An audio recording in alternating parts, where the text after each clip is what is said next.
damma aalessite dammi sitti alaa'e ol si balaqa'e kan ati jibbite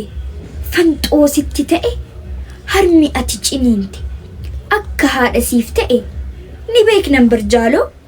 dhala abidda buutee akkasitti ta'e keenya gonkan sobuu ooda ni lagataa dammaan damma jedhaa ala'aa ni gataa sin taajjabeem jaaloo damma sitti alaa'e maaf itti huursitaa maaf sagal muuxattaa jaaloo damma alaa'e jettu gaafa nyaachuu dhiiftu yommuu qoollifattu yeruma lagattu jibbe jettee dhiiftu irraa kaatee deemtu akkan si amanu jechaa fi gochi kee akka wal simatu sitti alaa'uu dammaa si hululee tuftu gaafa soorgoof sookoo ifaan ifa baastu yoo san si amanaa dammi sitti alaa'ee laphee si hululee sagal akka tuftu tureera yookiin yeroon irra darbeera jechuudha. Sirrii amma immoo wanti tokko yeroo alaa'u yeroon isaa irra darbeera yookiin immoo expire godheera isa jennu sana jechuu yoo ta'e dammi immoo expire ni godha dammi ni alaa'a. Damma aalessite dammi sitti alaa'e ol si balaqa'e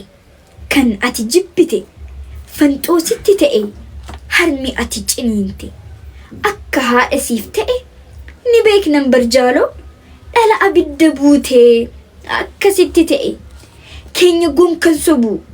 ooda ni lagataa dammaan damma jedhaa alaa'aa ni gataa sin taajjabeem jaaloo damma sitti alaa'e maaf itti huursitaa maaf sagal muuxattaa jaaloo damma alaa'e jettu gaafa nyaachuu dhiiftu yommuu qoollifattu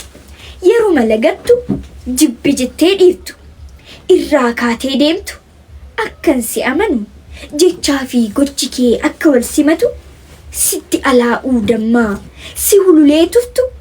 gaafa soorgoof sookoo ifaan ifa baastu yoo san si amana dammi sitti alaa'ee laphee si ululee sagal akka tuftu kana walaloonsaa mee